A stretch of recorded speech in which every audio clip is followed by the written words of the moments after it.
What's up, guys? I'm Amanda Nybert, registered dietitian. Welcome back to my channel.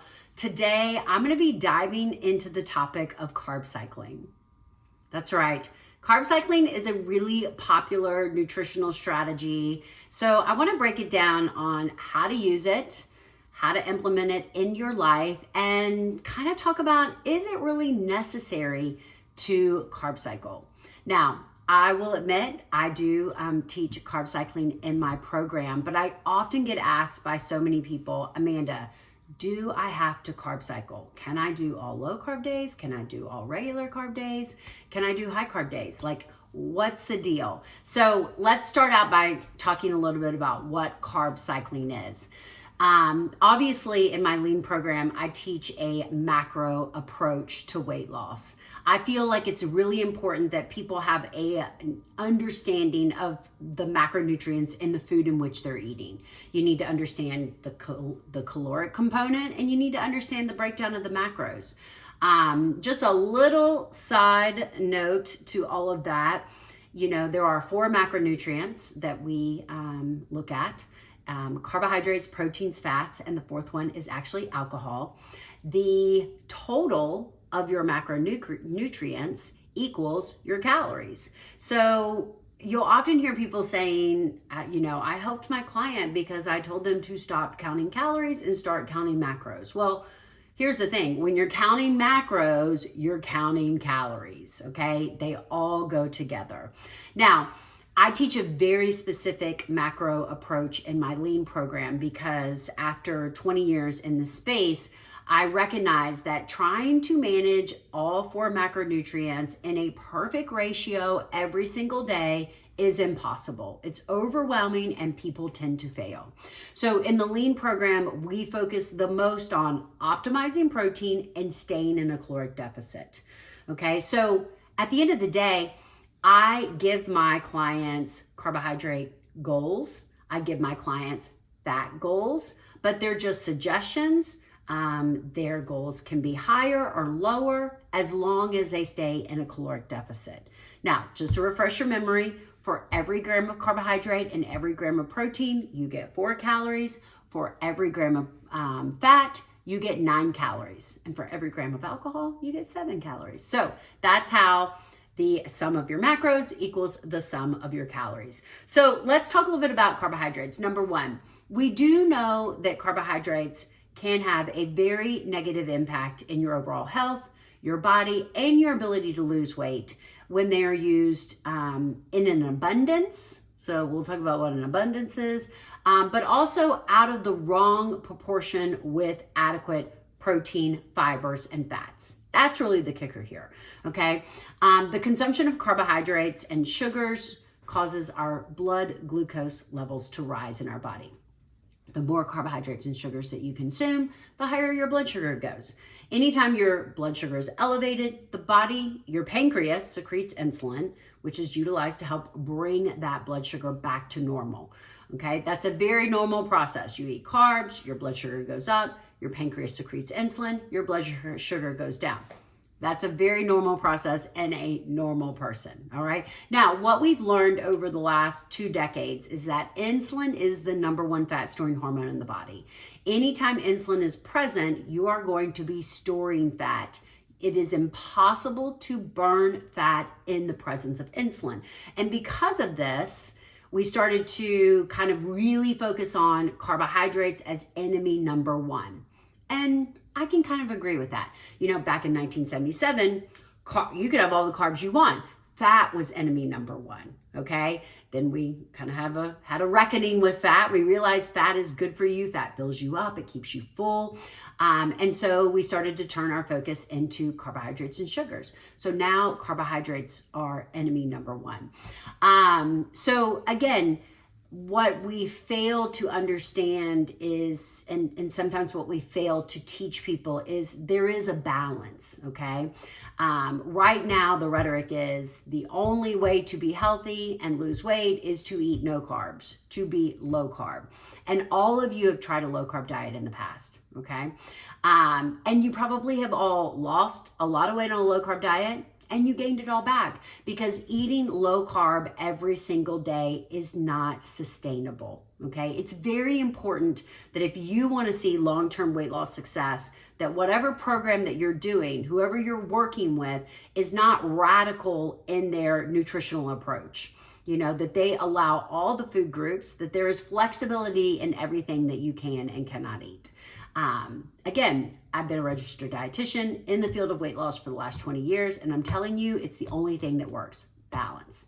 All right, back to carbohydrates. So, carb cycling is a really kind of good middle ground to teach people in order to get the benefits of low carb eating. Because yes, I'm not going to deny, when you reduce carbs, you improve your blood sugar regulation, you reduce the insulin response in your body, and you're able to burn more fat. Okay. But you can get the same benefits by teaching people how to eat an appropriate amount of carbs. That's the challenge. Okay. The average American eats 400 to 500 carbs a day. That's problematic. All right. That leads to diabetes. That leads to high cholesterol, blood pressure issues. That leads to obesity, all the things. All right. But the average person can probably eat 150 to 200 carbs a day and be fine. Okay. Can have good blood sugar regulation, can see great weight loss, have appropriate balance in their diet in order for things to be sustainable. So that's mainly the approach that I teach in my lean program. Balance. All right. So we do mainly what I call regular carb days, where we're focused on optimizing our protein and staying in a caloric deficit. But throwing in a couple of low carb days throughout the week allows you to tap into this kind of accelerated fat burn that, for a couple of days a week, and then also allows you to enjoy more carbs on the other days. So again, it's about balance and flexibility. It's about moderation. So we actually do low carb days in extreme moderation in our program. Ideally, we want to pair our low carb days back to back, because our body has a tremendous amount of carbohydrate stores starting in our liver, then going to our muscles, then going to our fat stores. So typically on low carb day number 1, we're really working to reduce our carbohydrate intake, as well as start to deplete the carbohydrate stores available in the body. So on low carb day number 2, you can really start to tap into those fat stores a lot quicker, because a lot of your stores and reserves are gone. Now, there's no one right way to carb cycle. Some of my clients will do 2 low carb days a week. Some will do 3 low carb days a week. Some will do 4 low carb days a week. I recommend no more than 4 low carb days a week, because again, I really want my clients to understand the importance of balance. Okay, the balance between low carb days and regular carb days. So many of my clients will do low carb, maybe Monday, Tuesday, Wednesday, Thursday, and then allow themselves flexibility with their carb choices on Friday, Saturday, and Sunday. Okay, so they don't have this mindset of the moment they find themselves eating, pizza and drinking beer, which is going to put you well over 50 net carbs.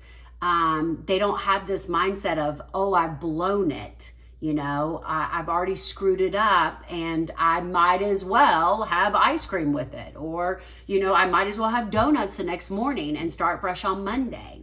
So again, understanding what an appropriate amount of carbohydrates you should be consuming, in addition to incorporating some low carb days into your weekly cycle, creates that flexibility and sustainability that you need. Okay. So to just kind of summarize, what is carb cycling? Carb cycling is simply reducing your overall carbohydrate intake. We do 50 net carbs or less. Net carbs are total carbs minus fiber, minus sugar, alcohols if listed.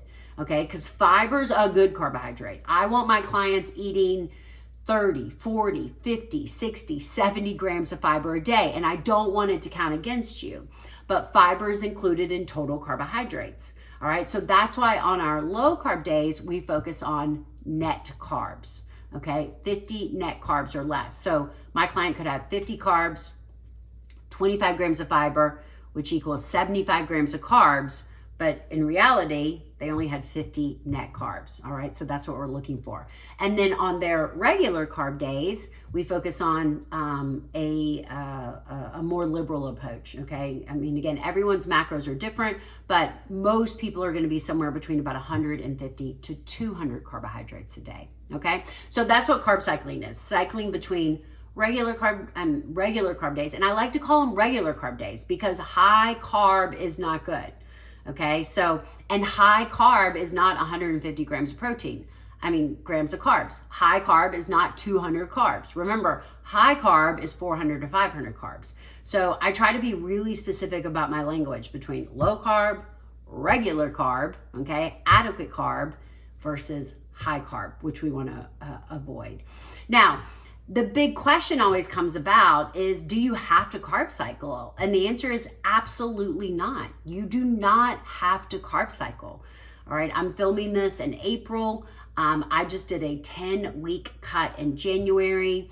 I'm going to do a full video on that. You can actually find my results on my Instagram page. I have a highlight reel that looks at it. And I made incredible progress in 10 weeks. And I averaged 130 grams of carbs a day. I did not cut carbs. I did not do one single low carb days. Low carb days are very challenging for me. I don't like them. They don't make me feel good. I tend to make poor choices in the long run because of them, so I don't do them. And I bring this up because I think that there's a lot of people that do struggle with low carb eating. And I just want you to recognize that it is not the only way. You know, strategies like carb cycling, strategies like intermittent fasting, you know, these are what I call strategies of your tool belt, your weight loss tool belt, okay? They're not necessary, they just are helpful, okay? You don't have to fast to be successful. You don't have to carb cycle to be successful. I'm here to tell you, you really only need 5 things to be successful when it comes to weight loss, all right?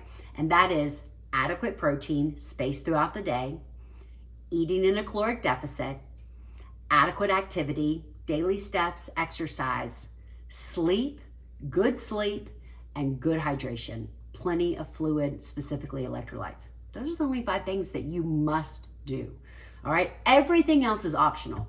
Fasting, optional. Carb cycling, optional. Calorie cycling, optional. Going gluten and dairy free, optional. It's all optional. All right, so don't get overwhelmed with some of these unique nutritional strategies that people make out to be the end all be all. Recognize that it's really about a solid 5 foundation and using these strategies as needed in order to mix things up and maybe accelerate your results. So let me know if you have any questions in the comments below. If you found this information beneficial on carb cycling, I would love for you to click that share button, put it on your social media, send it to your friends and family, and absolutely be sure you hit that subscribe button so you never miss any of my content. Thanks, guys. Have a great day.